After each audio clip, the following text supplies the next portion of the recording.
Marcy, my wife of 19 years, lost her father 2 years ago. It wasn't unexpected, as he'd battled heart problems well into his 70s. Marcy was an unplanned child who arrived as her parents turned 40. A month ago, we moved her mother into an assisted living place. Going from a 5-bedroom house to a very small 1-bedroom prison meant boxes and boxes of stuff needed to disappear. Convincing Helga, Marcy's mother, to do an estate sale was difficult. She wanted to keep everything. Marcy and her elder siblings, 3 brothers and 2 sisters, all took their share of boxes. Much of what didn't sell at the estate sale was donated to the Humane Society thrift store. All of this activity took its toll on Marcy, and most definitely our love life. I doubt we've had intimacy more than once a month since her father died. I say intimacy, not love, as Marcy has become more like an inflatable doll than a loving wife. Apparently, I just don't do it for her anymore. Since Marcy is my first and only wife, I had no expectations or knowledge of what to expect in a marriage. We did the usual things: dating, engagement, marriage, a child, then another, and now we are into the parent caretaking phase. My folks are doing well, and I hope it stays that way for a while. I can't say that I'm that outgoing, lovey-dovey kind of guy. Then again, neither is Marcy. She's gone through life with a chip on her shoulder. Helga and myself at different times have suggested counseling for her.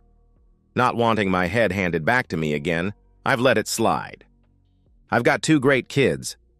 We did the family tree genetic thing a few years back. After we confirmed our heritage, we took a very special vacation to England and Ireland to visit the graves of some of our earliest known relatives. Henrietta, my brainiac high school senior, is headed off to Stanford next fall. Her younger brother, Robbie, is a moderately talented athlete. He's smart enough to realize that his athletic career is likely to end when his high school days are over. He's a junior but taking some college prep courses. My name is Levi Bennigan, and I will turn 44 next month. I don't know exactly what I'm going to do, but I am going to do something. I have to. We live in one of those vintage homes made over 100 years ago. The lowest level, kind of like a walkout basement, comes complete with a kitchenette and its own entry door. You can turn it into a rental if you lock the stairwell door in the kitchen. It has sat unused since we moved in 15 years ago. I pay to have it cleaned once a year. You can't let those cobwebs multiply. The main level has 4 bedrooms. The upper level has a single bedroom and a small bathroom, along with a lot of open space. Robbie loves it up there. Above the second level is a rather spacious attic. I've used that steep wooden drop-down ladder at least 50 times. That's the only way you can get into the attic. It's a real workout taking things up or down. "Take these up to the attic," ordered Marcy. She was bossing me around, trying to find a spot for the dozens of boxes she'd claimed from her mother's belongings. "Shouldn't you tape them up a little better, if we're going to put them in time out?" I asked. As if I was a clueless 8-year-old, Marcy shot back, "They'll be fine." I'd have died a dumb happy bloke if I'd done what she refused to do. The first few boxes climbed the stairs with me without any problems. Just after I stepped off the ladder into the attic, the fateful box emptied its contents. Thinking that a few choice words would solve something, I released my anger. Nothing changed. I started stacking the contents of the broken box: some books, some journals, and a few pictures. The journals, 5 of them, were all handwritten. It wasn't until I found the 5th one that I realized what they were. These were the diaries of Helga. Each journal covered at least a dozen years. I sat quietly and read a few pages. How is it that reading someone else's deep, dark secrets is so spellbinding? I fell into the trap. I couldn't get enough. Whenever Marcy would go off shopping, or whatever she was into, I'd climb into the attic and read. My fascination turned into heartbreak when I found the entries for the week of our marriage. It read, "Marcy isn't excited, but I am. Levi is a catch, but she is still under the illusion that Oscar will change his mind. He's been gone for 2 years and her biological clock is ticking. I don't think she could have chosen a better man. I just wish she loved him. I read it so many times that I knew every word by heart. My marriage was a sham from the beginning. Driving around the lakes and mountains helped me pass the time. In my hurry to flee the house, I'd left my phone on the counter. "Where in the hell have you been? I've been worried sick about you." "Yeah, I bet you have," I replied. "What? What did you just say? Come back here." I locked myself in the bathroom and sat in the shower until the hot water turned cold. Marcy pounded on the door a few times. When I finally came out, she was sitting on the bed waiting for me. "Start talking now," she ordered. "I'm tired. Good night," I answered. "What's wrong?" "Why are you acting so strange?" she asked. I ignored her, closed my eyes, and listened to her pester me for the next 10 minutes. She gave up. I didn't have a clue what time it was. When I woke up at 3 a.m., Marcy was in bed next to me. I snuck into the attic and took the journals. I left my phone on the counter, this time on purpose. Grabbing an extra-large cup of coffee and a cherry Danish from the all-night truck stop, I headed back into the mountains and parked by the lake. The overhead light in my car was my reading lamp until dawn. Finding all of the entries that mentioned me was my mission. Then I discovered these two writings. Marcy is dating a gentleman named Levi. She seems to like him. Marcy says Levi proposed. She said yes, but is now regretting it. What if Oscar wants her? I told her to grow up. Then the entry a week before our wedding. I drank too much coffee, so I went and did a perk test. This was emotionally draining. My search lasted several more perk tests. For the most part, all of the entries that mentioned me were about highlights in our family's life. Things like accomplishments, awards, and things that her grandkids had done. I'd been at it for 10 hours and was getting hungry. Heading back home, I did the drive-through thing and scarfed down a few sandwiches. I parked in a shopping center and browsed through the last journal. Marcy says Oscar contacted her today through Facebook. She's in seventh heaven. She still doesn't love Levi. I looked at the date and then tried to remember anything. I drew a blank. I got a better clue when I read the entry for a week later. Marcy met Oscar for lunch. She was crying when she called. He's happily married and turned down her offer for a steamy afternoon of love. I told her she was crazy for doing either of those things. A married woman doesn't go out for lunch and she never offers her body to another man. We had a terrible fight. She might never talk to me again. It triggered my memory. I came home from work that night and was raked over the coals for some really minor stuff. Marcy was extremely difficult to deal with for almost a week. This one hurt more than the one before our marriage. When this entry was written, we'd been married for 16 years, had 2 great kids, and she'd never fallen in love with me. My chest hurt, a lot. It was all I could do to breathe normally. In the journals, it was over a month later before Marcy was mentioned again. They had mended fences. Neither I nor Oscar were mentioned again until last summer. The diary said, Marcy wants Levi to go on vacation to Miami. She let it slip that Oscar lived in a suburb and maybe she'd sneak away for lunch with him. It came flooding back. After Marcy went shopping while we were vacationing in Miami, she was an angry woman again. My bet is that Oscar is a fine gentleman and turned down her advances. What if she did intimacy with him, but he still wouldn't leave his wife? That was a viable scenario too. Did it matter at this point? I don't know. My head is spinning. That was it for the journals. Now what do I do with my kids? They are in high school and both are driving. Do I keep this sham of a marriage going? Marcy was waiting for me. This time it was a silent glare that greeted me. There was fire in her eyes, but she held her tongue. Well? She asked impatiently. How are the kids? I replied, trying to avoid the tension. Talk to me. What's wrong with you? She pressed, her voice full of frustration. Are the kids home? I need to talk to them, I said, hoping to shift the focus. Damn it, talk to me, she yelled. Not yet, I answered, feeling overwhelmed. The kids weren't home yet, so I went through the same routine as the night before, taking another shower to calm down. Marcy finally left me alone. I left the house before dawn, leaving notes on each of the kids' cars asking them to call me. 10 minutes after I left, my phone rang. It was Marcy. "Why won't you talk to me?" she asked. "The moon is still up," I replied, trying to keep my cool. "What does that have to do with anything?" she responded, confused. "I think I need an oil change," I answered, trying to avoid the conversation. "Tell me what's going on," she pressed. I finally broke down. I had never been this angry before. "Settle down. Maybe Oscar will change his mind," I snapped back. After a few seconds of silence, I hung up. Ignoring the next few calls, Marcy sent a text. "Please come home," Marcy texted. I replied, "Please move my stuff or your stuff to the extra bedroom."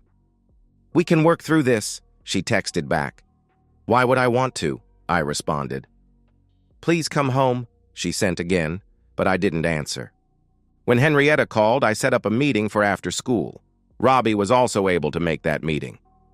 "What's going on, Dad? Mom says you've been acting strange," Henrietta asked. "I'm leaving her. I just need to know how to stay in your lives," I replied. Henrietta gasped. "Oh my God, Dad! What happened?" "Let's just say I'm not the problem. Can we leave it at that?" I said. Henrietta refused. "No! What did she do?" Taking a deep breath. "It's not what she did, as much as what she didn't do. Wait, that's not completely true either. It's complex. What she never did was fall in love with me. I've learned quite recently that all I meant to her was someone to give her a family. She still has strong feelings for the man she wished she'd married. He dumped her. Why, I don't know. They broke up about 2 years before we got married. Give me a minute." This was hard, but strangely uplifting. Henrietta grabbed one of my hands. Robbie did the same with the other. 3 years ago, she met him for lunch and offered him love. Apparently, he turned her down. "That cheating woman!" Henrietta exclaimed. "Henrietta, shush! You're causing a scene," I replied. In a quieter voice, she repeated, "That cheating woman." We all giggled. "Our vacation to Miami last summer was set up by her so she could have another shot at her heartthrob," I continued. Quietly again, she answered, "What a shame." Robbie rightfully wanted proof. "How do you know this now? And not 3 days ago?" "Your grandmother Helga kept diaries. While putting boxes into the attic, they spilled out. Stay right here and I'll grab them." I retrieved the journals whose pages I had paper-clipped. Allowing them time to read only those entries, both had tears in their eyes. Henrietta sighed. "I'm so sorry, Daddy." "Don't be. It isn't anything you did. You have nothing to be sorry for or ashamed of," I replied. Robbie wondered, "What are you going to do?" "I don't know. I really don't. I told her to move her stuff or mine into one of the unused bedrooms. The only thing I know for sure is that I won't be sleeping in the same bed as her until I can come to grips with this." Henrietta wasn't having it. "Screw her. I say we move all of her stuff down to the dungeon and lock the door in the kitchen. She'd still be living under our roof, but we'd never have to see her." Robbie answered, "Damn straight. Come on, we can get it done this evening." The kids bolted and both beat me home by a few minutes. I heard the ruckus before I entered the house. "Put those down! What are you doing? Talk to me! Henrietta, I'm your mother, and I demand that you stop right now. Robbie, you too? What's going on?" Down the stairs to the lowest level they went. Dungeon. I like that description. "Levi, what's going on?" Marcy questioned. I ignored her and grabbed an armful of clothes.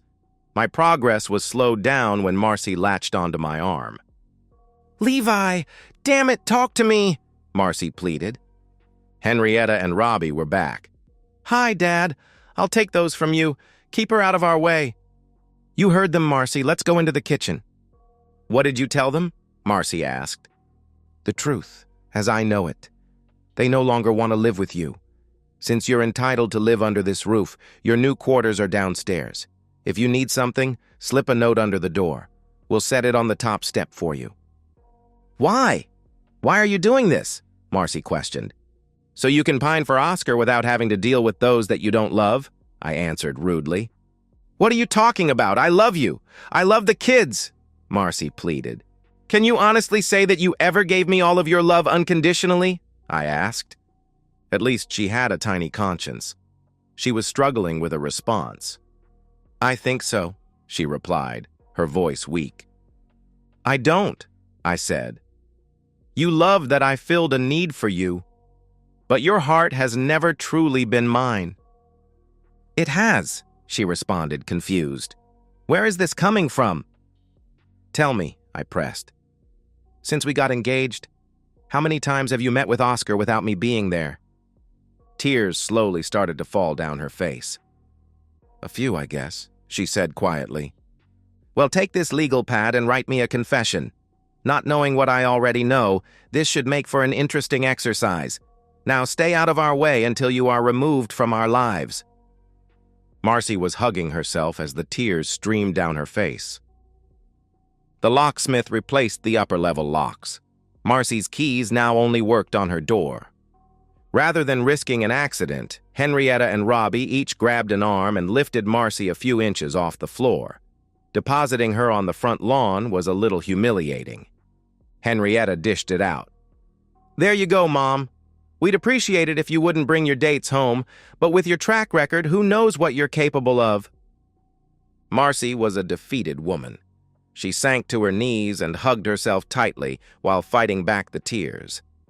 I took Henrietta and Robbie out for a late-night snack. "Thank you both.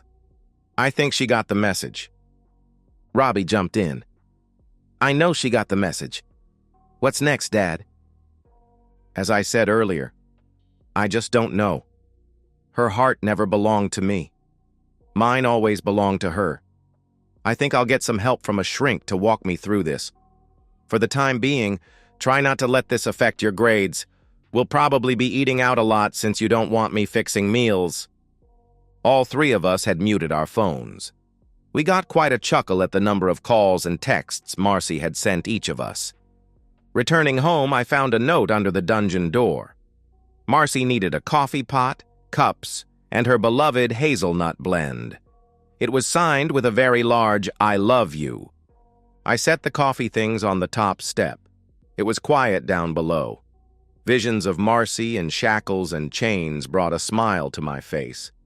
It was probably my imagination, but it seemed like there was an echo in the bedroom. Around midnight, having had no luck with that sleep thing, I sent out emails to several counselors. Online banking helped set my mind at ease. We keep more than we should in checking, so I moved what I felt was the excess into savings. After the money was moved, I put a hold on the savings account. Any attempt to take the money and run was now going to be slowed, if not stopped. I must have fallen asleep because my alarm woke me. Work was a struggle, but I trudged my way through the day. Marcy was relentless in wanting to meet and talk again. Lunchtime was spent talking with the therapists who were available. I set up a 6 p.m. with one and an 8 p.m. appointment with the other. "Won't be back until late. Feed yourselves. Love you," was the text sent to Henrietta and Robbie. "Don't forget, I have a game tomorrow. You will be there," came back from Robbie. "Yes, I will," I texted her back. The first therapist, a woman my mother's age, listened, said little, and then suggested I meet with her twice weekly. This wasn't what I was expecting. The second therapist was also a woman, likely my age, but she was a keeper. Christina peppered me with questions for each of my disclosures. It was after 10 p.m. when her session ended. "When would you like to meet again?" she asked. "How about tomorrow?" I replied. "Sorry, can't do tomorrow. How about weekends?" she suggested. "I can do weekends. Just let me know when and where, and I'll be there." "Okay, let's meet at 8 a.m. on Saturday. I'll have coffee unless you're one of those decaf people, then you'll have to bring your own," she said with a chuckle. This was more like it. Was I closer to knowing what I was going to do? Nope. What I did know was that my heart was broken. I wanted to be loved, and knowing that I wasn't was killing me. The note from the dungeon was simple. I do love you, and we need to talk. I turned it over and wrote on the back, if you couldn't elevate me to number 1 after almost 20 years, you never will. How's that confession going? Seems to me I should have received it by now. My meeting with Christina on Saturday lasted 3 hours. I was spent. She was ruthless and wouldn't let me hem and haw when I didn't like the question. She surprised me at the end. I need to meet one-on-one with your kids. Getting them involved might not have been the best decision you've ever made. I handed Christina my phone and showed her the speed dials for each. After using the restroom and getting a drink from the vending machine, Christina motioned me back into her office. I'm meeting with Henrietta tomorrow at 8 a.m. and Robbie an hour later. Can you do 10 a.m. tomorrow? If you say so. Don't you have a life? I asked. I put the extra hours in when my guy is on the road, she answered. The sessions with Henrietta and Robbie appeared to go well. Both gave me big hugs when their sessions were over. I only stayed an hour on Sunday. Christina's husband was due back later in the day. After a combined 6 hours with Christina, I understood that my bruised ego would heal. It will take time, but try to postpone doing anything until I can think rationally. Most likely because of their therapy session, the kids invited Marcy upstairs for dinner. Marcy was under strict orders to not talk about the past. She was bursting at the seams, wanting to address the problem, but managed to hold it together. Both Henrietta and Robbie did an excellent job of bringing Marcy up to speed on what had transpired since her banishment. Their hugs and kisses with Marcy were awkward at best. Marcy wanted to give them, but the kids weren't very receptive. I waved off her attempt to do the same with me. Before heading back to the dungeon, she asked, Levi, would you come down so we can talk? I'd love to after I've read your confession. Good night, Marcy. My next session with Christina was Wednesday night. Levi, I think it would help if you had a joint session with Marcy. Thoughts? She asked. I've asked her to write a confession. She has no idea how I found out what I found out. If she isn't honest about what I already know, I have no reason to ever sit down with her face to face. Why should I listen to a liar? What would be the point? When did you ask her to do that? She asked. The day I told my kids, so that makes it a week ago. Makes me believe I've struck an iceberg. What I see on the surface pales in comparison with what might be lurking below the surface. It certainly cries out for a rational explanation. At this point, I agree. Let's wait and see until the confession arrives, she answered. Life went on. I'd see Marcy at Robbie's games and occasionally coming and going. No confession was ever delivered. 2 months after separating, I broached the subject with Christina. I think I need to file for divorce. Marcy has something to hide, so why should I wait any longer? Agreed, Christina replied. 4 hours after Marcy was served, I received her confession. It was 6 pages long. Oscar was Marcy's college sweetheart. He proposed when she was a junior. She turned him down, claiming she wasn't ready. After graduating, Oscar was no longer interested in her. Being rejected was something Marcy couldn't accept. She pursued him relentlessly. Oscar took an overseas job which ended her chances. I came along soon thereafter. Talk about being in the wrong place at the wrong time. Marcy's dates were slightly off when compared to Helga's journal entries, but the indiscretions matched the journals. Sadly, Marcy had never quit trying to convert Oscar to her way of thinking. From before I proposed to a week before she was booted to the dungeon, she thought Oscar would change his mind. Marcy claimed Oscar had never taken her to bed ever since she refused his marriage proposal. She had met with him 15 times. Most were lunches, but there were a few dinners in there too. The occurrences were mostly early in our marriage. Oscar then ignored her for over 8 years. Why he reached out to her on Facebook wasn't revealed.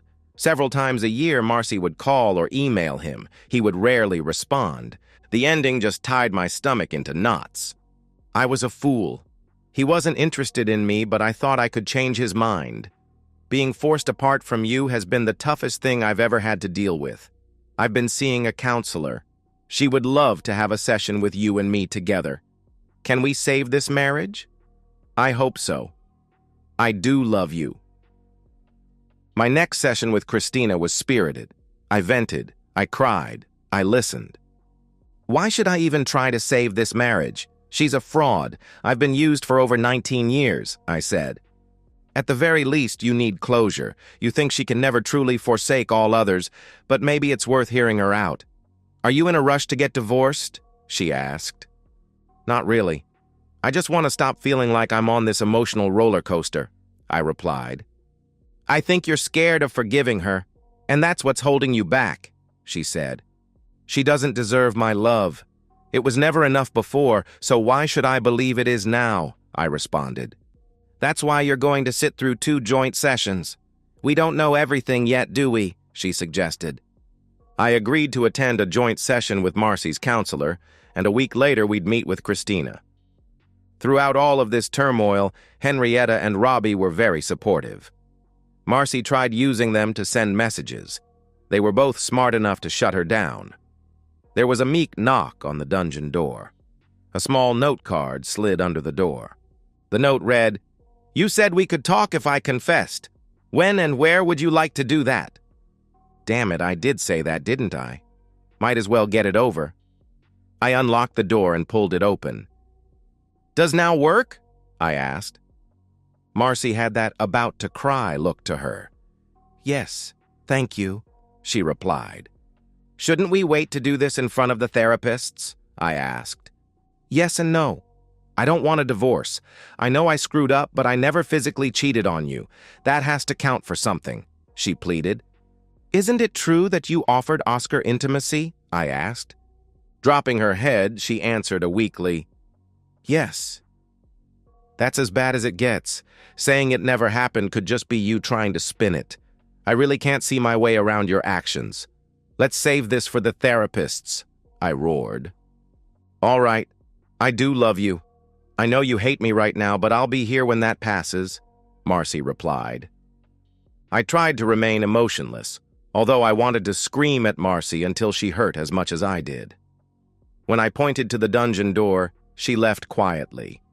A minute later, another short note slid under the door. The note read, I love you more than you hate me. I plan on winning you back. The calendar wasn't my friend. Every day those joint sessions got closer and closer. Was I really afraid that I'd take Marcy back? The morning of the session with Marcy's therapist, I was calm. I realized that I did love Marcy, but no longer as a wife. She was like that coworker that you've always worked side by side with. My ego wasn't damaged beyond repair, but the only way I'd reclaim it would be by finding someone new. I opened dating accounts on every well-known website. Since I didn't have a collection of pictures of me, I took several selfies. Rather than making it look like they were all done at once, I changed shirts and pants twice. One was with a beer, and another with a glass of wine. Rather than start my online life with a lie, I actually told truthful things about myself. I even admitted that my divorce was in progress and the anticipated completion date. By the time I made it into my office, my email account, set up specifically for this adventure, had over 20 unread messages. About half of them were bots or advertising, but the rest were worth responding to. Over lunch, I did just that. I was in really good spirits when I entered Marcy's therapist's office. Marcy greeted me with a warm smile, but I made sure not to make physical contact. You seem happy tonight, she said. I am, but not because of this, I replied. Care to share why? She asked. Not really. Is she usually late like this? I asked, changing the subject. No. This is the first time she hasn't been waiting for me, she answered. I picked up a magazine and started flipping through the ads. After a few minutes, Elsie, a kind older woman, walked in. It took a little while before it was my turn to speak. What do you want from this session, Levi? She asked. You want to know what I want out of this session? Nothing. I've made up my mind. Marcy had umpteen years to fall in love with me. Even living side by side all of those years, it didn't happen. Oh, sure, she loves me like a brother. But I wanted a wife who couldn't imagine a life without me. That was never Marcy, and I won't waste another day wondering if that's changed. Do I love her? Sure. But she had her chance. It's time for me to give someone else a chance. Maybe it won't happen, but I've started looking and have several dates lined up. Maybe in a year or two, Marcy will start to look better, but right now, I doubt it.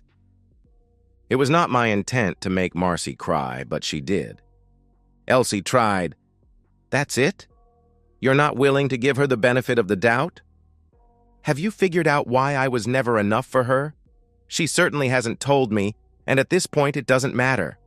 Her actions speak much louder than anything she could possibly say.